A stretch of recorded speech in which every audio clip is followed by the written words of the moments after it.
Welcome to Deciphering Art, the channel where we look at different pieces of art and try to understand their meaning, how they were used, and even why they were made.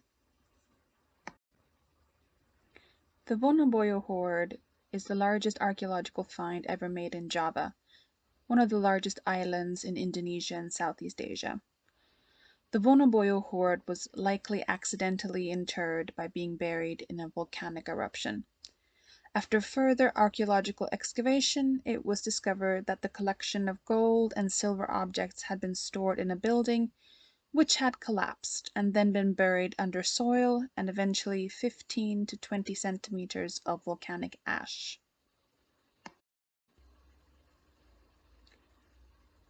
The Wonoboyo Hoard was named after the village in which it was discovered. The initial discovery occurred in 1990 during an irrigation project for a paddy field. It was being dug by workers from the village, and at a depth of 2.5 meters, a man named Bitumo Harjo hit a hard surface, and after further digging, he, along with the other workers, unearthed 3 large terracotta jars containing 6,000 gold and silver coins and over 1,000 ceremonial objects.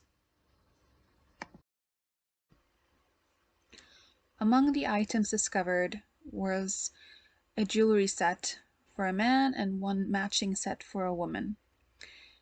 As part of the jewelry set for the man was a golden armband in the shape of a Kala head. Kalas are a feature of Javanese temples, and they're often seen at the entrance of a temple or for a niche for an image.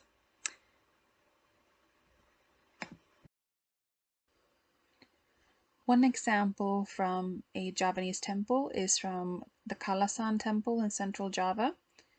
We see a Kala head with the usual lack of lower jaw, as well as the bulging eyes, horns, and tendrils growing out of the head upwards in a triangular shape.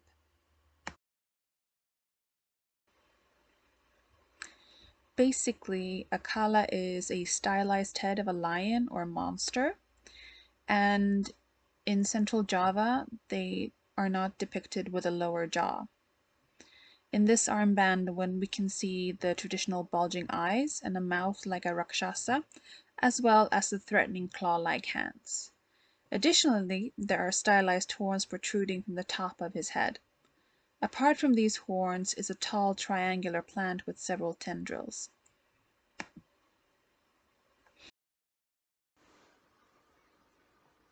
Along with jewelry, there were several ritual objects found as part of the hoard.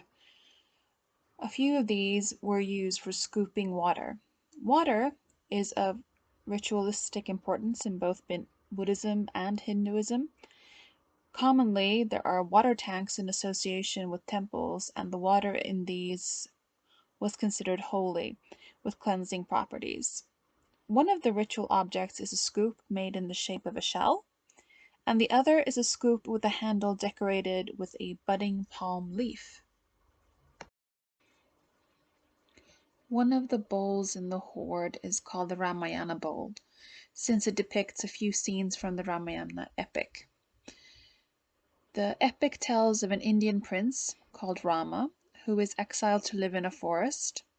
His wife Sita and his brother Lakshmana choose to join him in his exile. The relief on the 4 sides of the bowl's body illustrate the exile of Prince Rama and then the abduction of Sita by Ravana. Its relief decorations were created using the repousse technique, which was popular during the 9th and 10th centuries in Java. Similarly, shaped bowls used to be common in China during the Tang dynasty. The repousse technique involves the hammering on the reverse side of an object in a malleable metal, creating a design in low relief.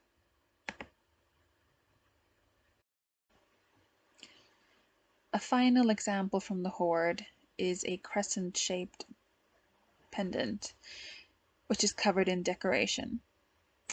This was likely worn by an elephant during the royal processions through the streets.